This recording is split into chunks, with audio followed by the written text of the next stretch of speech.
Hey folks, I'm Dane Harden with Western Masters Martial Arts. This evening we're going to explore a little bit of kickboxing, so follow me.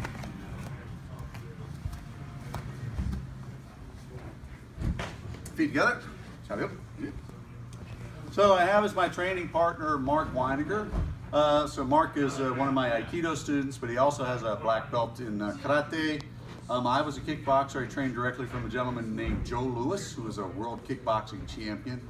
So we're going to start, when we talk about Aikido, a lot of times in the style of Aikido we teach, Mark's not going to just have a seat and stand up. You'll see kamais that look very traditional, that kind of look stiff and robotic.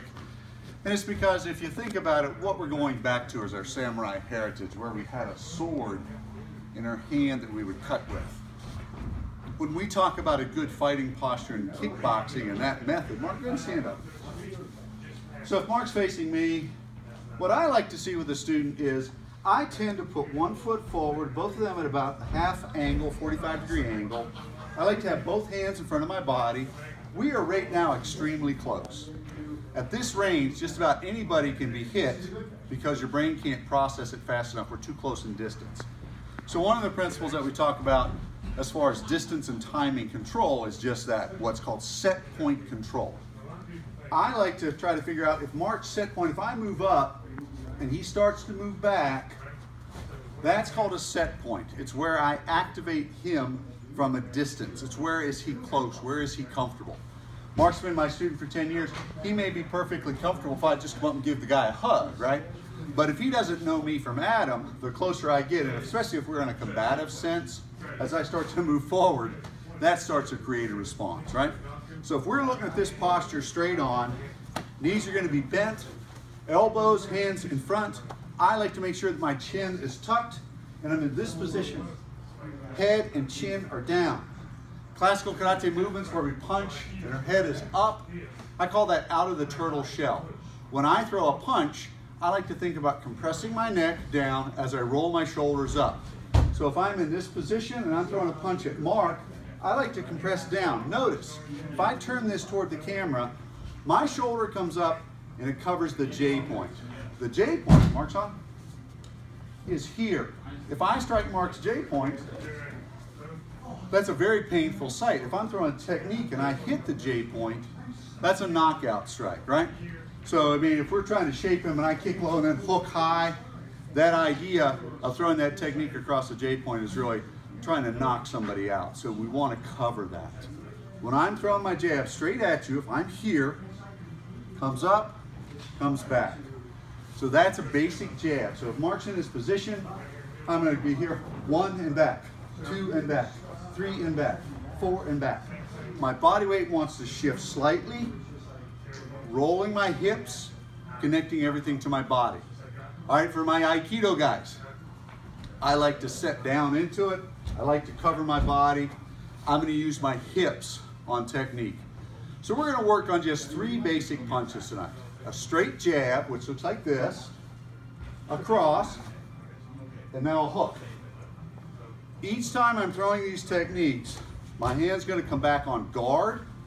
When I'm throwing the jab, my head turtles down. Everything shrinks. Shoulder rolls up to cover the angle of the J point. Hand is in tight. So I'm here. 1.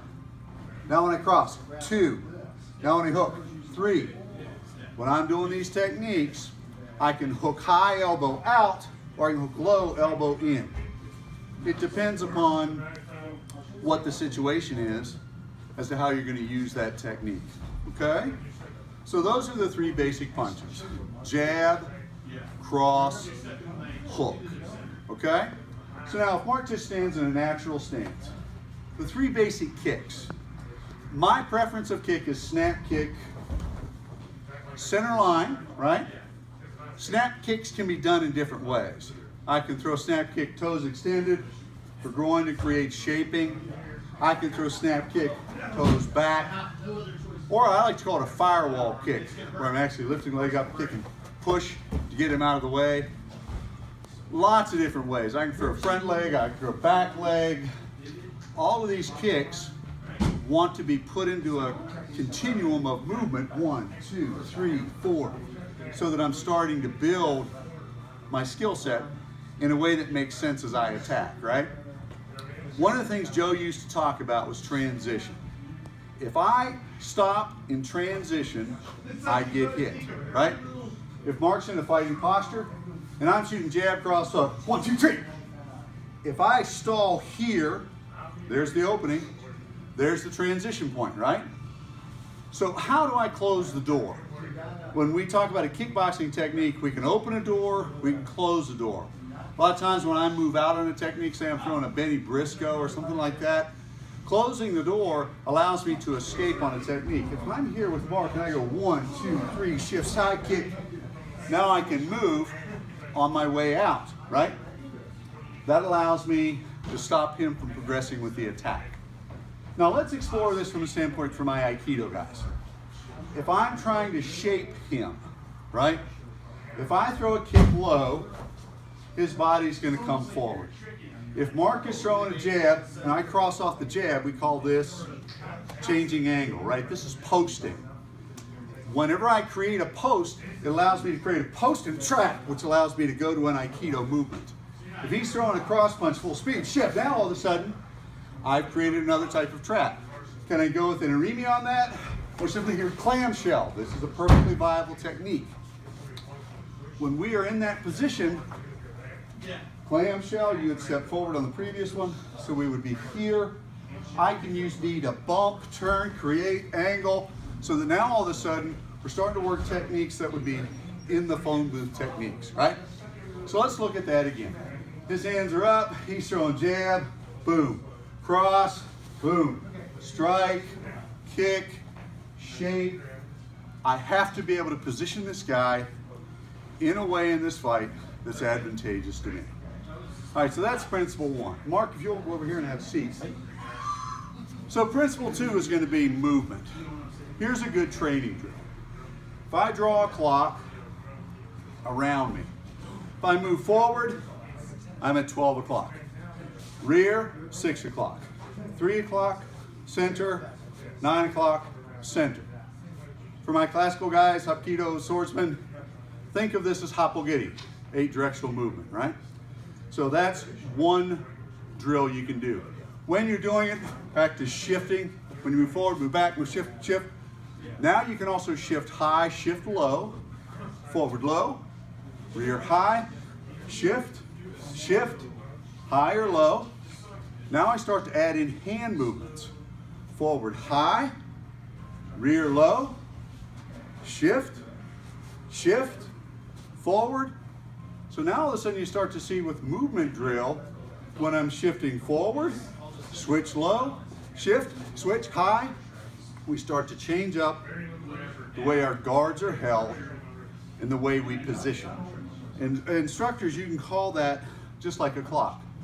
12 o'clock high, 6 o'clock low, 3 o'clock right guard, 9 o'clock left guard, right?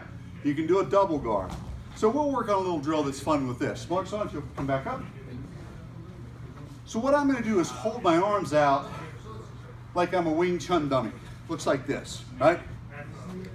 And I haven't trained much in Wing Chun, so in point of fact, I am a Wing Chun dummy. So I am here. What Mark's going to do is he's going to get in this fighting posture.